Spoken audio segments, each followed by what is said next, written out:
Hi, it's Mitch from PickDawgz.com, and it is Wednesday, June 19th, 2024, here with your first 5 innings Major League Baseball games for today. You know, there's no first halves today, so we're just doing Major League Baseball first 5 innings, but we got a 15-game card. We've got all-day baseball starting at around noon Eastern time, going basically into the night, over 12 hours worth of baseball going on today. Of course, we'll cover it, all the first 5 innings in this video. We also cover today's in sports history, and today in sports history, 2016 Cleveland Cavaliers defeat the Golden State Warriors to win their first NBA title, 4-3, Game 7 on the road. LeBron James, Series MVP. But of course, today is all about smashing the books, and we're going to do that together. And of course, we're going to cash in before the games even end, as we do it all in the first 5 innings. Let's get right into it. For our first game on today's card, we head to Atlanta, where the Braves are taking on the Tigers. Ronaldo Lopez on the bump for the Braves. It is Tarik Skubal on the mound for the Tigers. Of course, Skubal's been outstanding this season, 2.20 ERA, 2.84 over his last 3 starts, while Lopez 1.69 ERA on the season and now down to 1.50 over his last 3 games. You know, the Braves are, while they're struggling and people are counting them out, they continue to grind it out and put together wins. And believe me, when all is said and done, they're going to be there. We look at the way the Braves are hitting the baseball, particularly against left-handed pitching. 266 over their last 10 games, far better than they're hitting right-handed pitching, while the Tigers just 234 versus righties over their last 10 games. For the season, the Tigers just 227 versus right-handed pitching. You know, I think we're getting pretty solid value here, actually, with the Braves at home with Lopez. We'll take them in the first 5 innings. For our next game, we head to Pittsburgh, where the Pirates are taking on the Reds. It's been a pretty good series here, and you know, the Reds getting the win on Tuesday, even though they're just 6-16 in their last 22 against the Pittsburgh Pirates. It's Hunter Green on the mound for the Reds. It is Mitch Keller on the mound for the Pirates, and Keller, you know, has gone from good last year to even better this year. 3.36 ERA on the season, but 2.50 over his last 3 starts, while Hunter Green has gone from a 3.61 ERA for the season all the way up to 5.60 over his last 3 starts.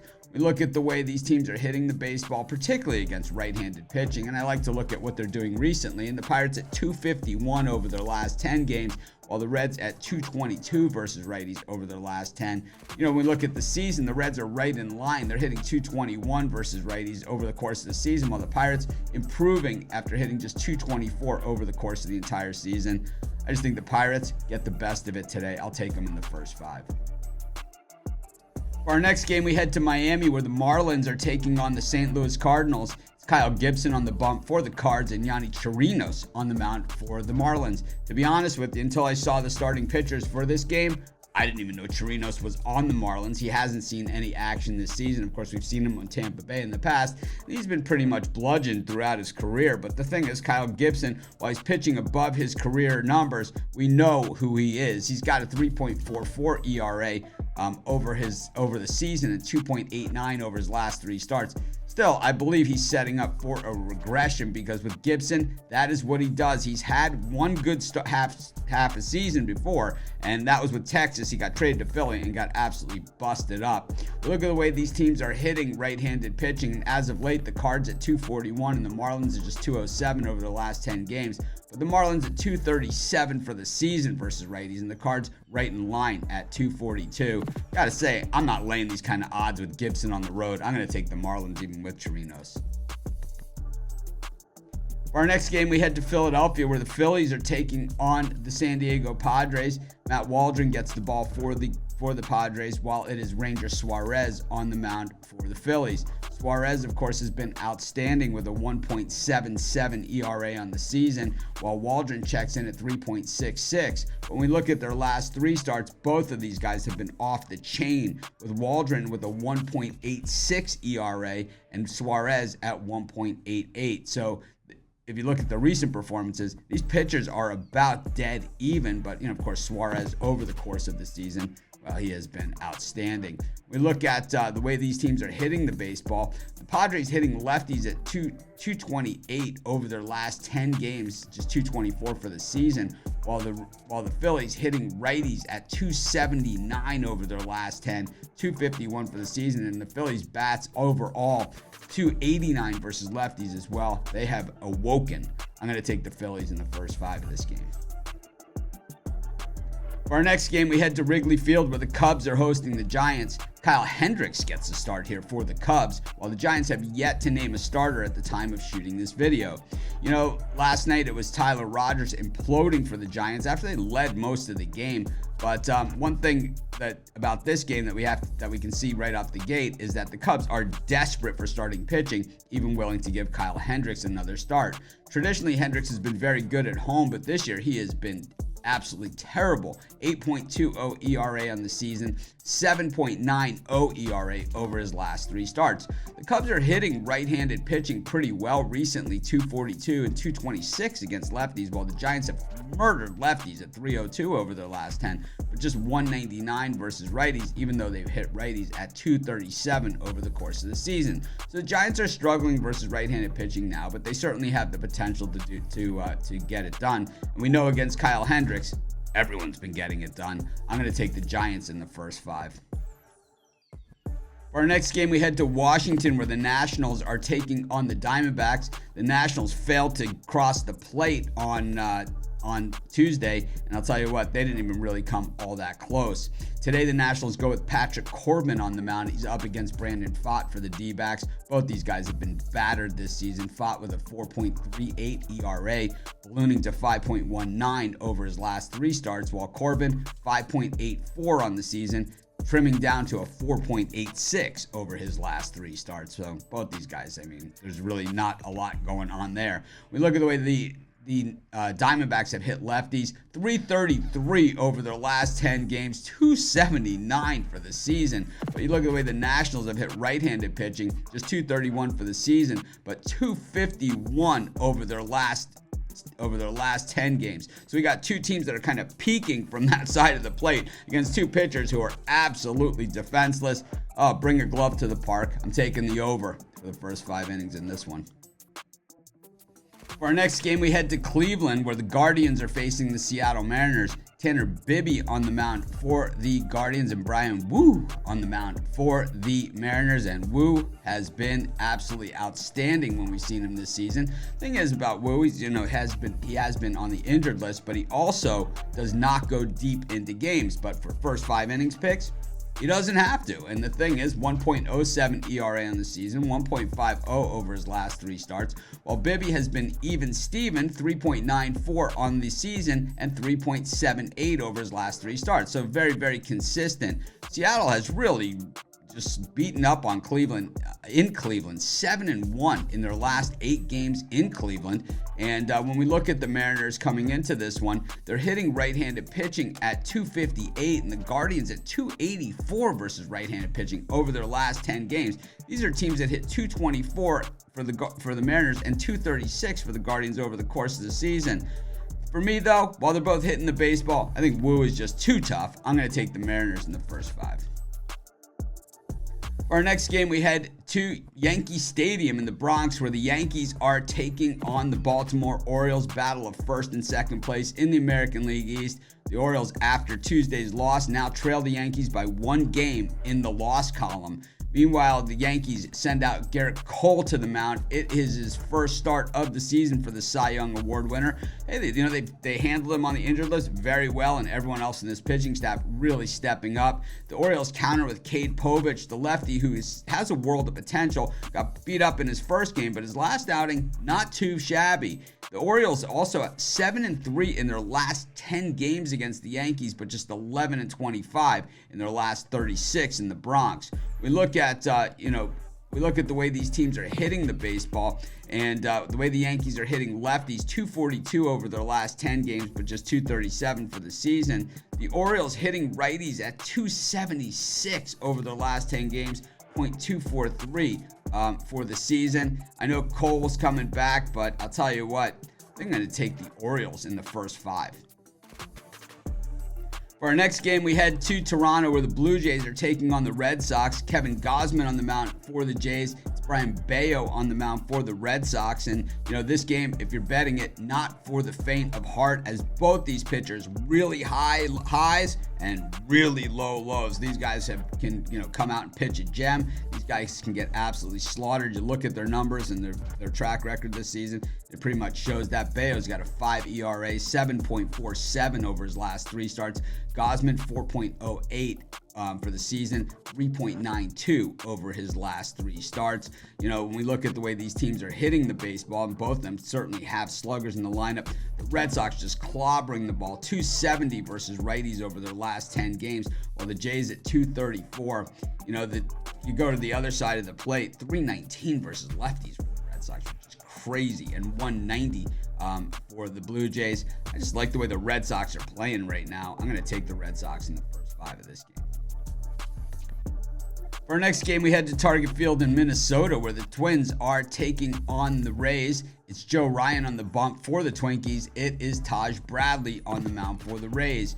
Ryan kind of regressing over his last 3 starts, and Bradley as well. So this is going to be an exciting one. Bradley's got a 4.23 ERA on the season, up to 5.87 over his last 3 starts, while Ryan 3.24 ERA on the season and 4.26 over his last 3 starts. But look at the way these teams hit right-handed pitching, and the Twins just clubbing it at 312 over their last 10 games, while the Rays just 209 over their last 10 games.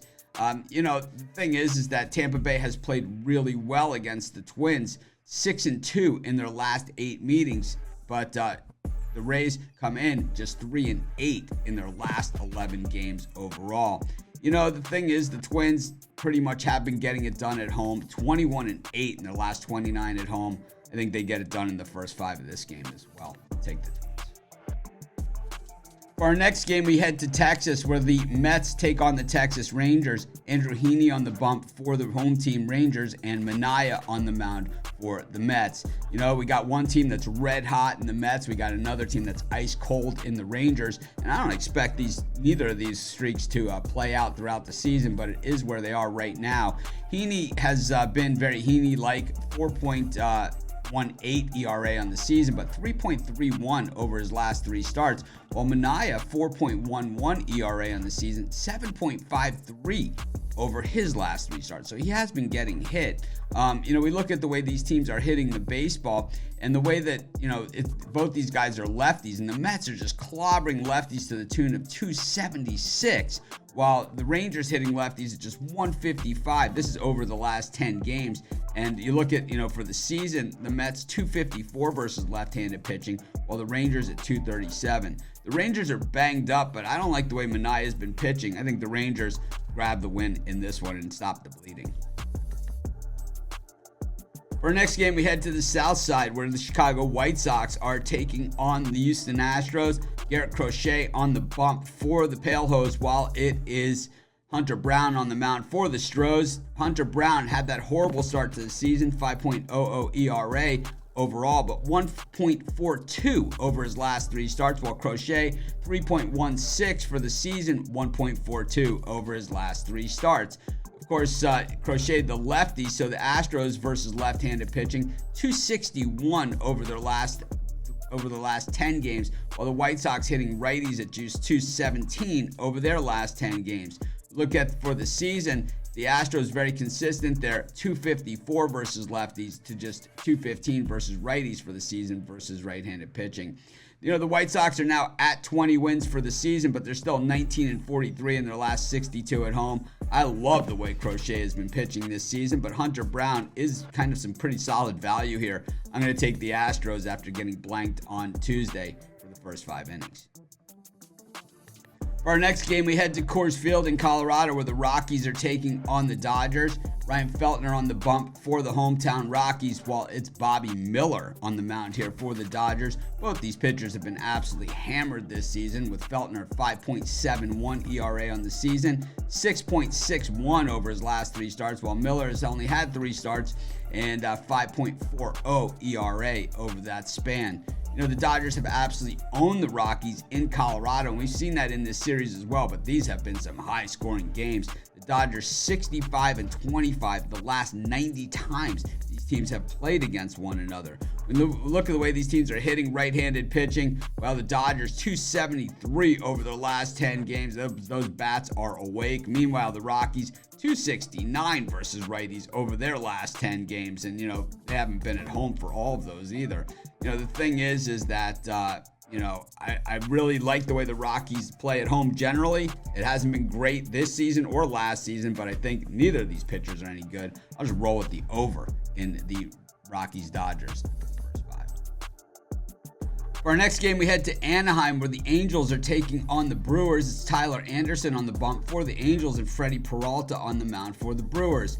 Tyler Anderson has had one good season really in his entire career, and this season actually is well in line with that one, so it could be number 2 for him, but he comes in with a 2.58 ERA on the season, 3.00 over his last 3 starts for the lefty. Meanwhile, for the Brewers, Freddie Peralta really looks tired all season. I've been saying this for a while now. 4.38 ERA on the season, 7.90 over his last 3 starts. The Brewers did not fare well in game 1 of the series, but in game 2, they grabbed the win.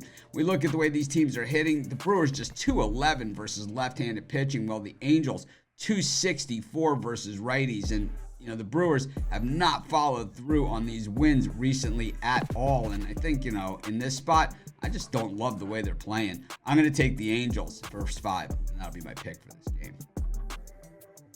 For our last game of the night, we head to Oakland, where the A's are taking on the Kansas City Royals. It is Cole Reagans getting the ball here for the Royals, and Luis Medina on the mound for the A's. Medina with a 5.87 ERA after that great first game. He has definitely tailed off over his last 3. Meanwhile, Reagan's 3.14 ERA on the season, 2.37 over his last 3 starts. He has really had a breakout season. And I think a lot of people that have followed him, when he was with the Rangers as well, knew that he had this kind of stuff. But the Royals have definitely been tapering off, as we thought they would, as the season is going on.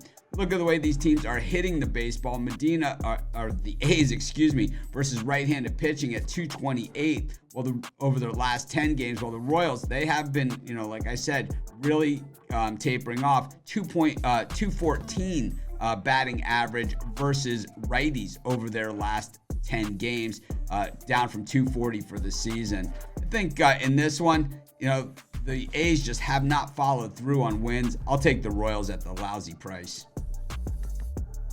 And that wraps up today's first 5 innings picks. Of course, we'll be back tomorrow with the full card of games once again. It is a smaller card tomorrow. Of course, once first halves start up again in the fall, we'll be covering those as well. But we also, if you're looking for my best bets today and best bets from the world's best handicappers, we have those over at the website under the Premium Picks tab.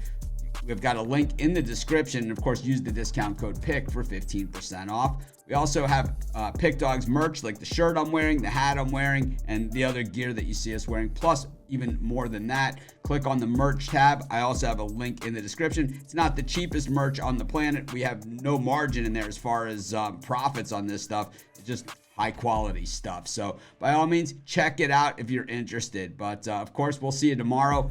This is Mitch. Appreciate each of you tuning in.